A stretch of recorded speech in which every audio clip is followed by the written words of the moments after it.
Sir parents meeting முடிஞ்சிருச்சு, என் பையனை வீட்டுக்கு கூப்பிட்டுட்டு போறேன் சார். வாங்கம்மா, என்ன கிளாஸ்மா? நாங்களா சார்? நாங்க மிடில் கிளாஸ் தான் சார். மிடில் கிளாஸா? உங்க பையன் என்ன கிளாஸ்னு கேட்டமா? ஏன் சார், நான் மிடில் கிளாஸ்னா என் பையன் மட்டும் என்ன ஹை கிளாஸா? அவனும் மிடில் கிளாஸ் தானே சார். ஐயோ கடவுளே. ஏமா உங்க பையன் என்ன கிளாஸ் தான் படிக்கிறான்? ஓ, அத கேட்டீங்களா sir? 4th standard B section. Miss பேரு சித்ரா மிஸ் சார். சித்ரா மிஸ்ஸாமா? என்ன காரணத்தான் அழைச்சிட்டு போறீங்க? ஒரு 2 நாளா ஒரே வயித்து வலின்னு சொல்லிட்டு இருக்கான் சார். அதுதான் ஹாஸ்பிட்டல் போலாம்னு. பார்த்தா அப்படி தெரியலையேமா. ஏன் சார், வயித்து வலிய பார்த்தா எப்படி சார் தெரியும்? அது வயித்துக்குள்ள இருக்கு.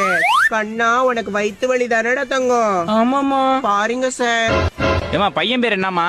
சார், என் பையன் பேரு ஜீவன் சார். இவனுக்கு ஒரு தம்பி இருக்கான், அவன் சஞ்சய் வீட்ல இருக்கான் சார். இந்த பையனோட அம்மா தானே நீங்க?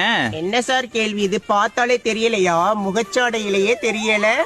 எச்எம்ட்ட சொல்லிட்டு போங்கம்மா. சரி சார், சொல்லிட்டு போறோம். ஏய், என்னடா பெரிய சிபிஐ கணக்குல கேள்வி கேக்குறாங்க, வா போலாம்.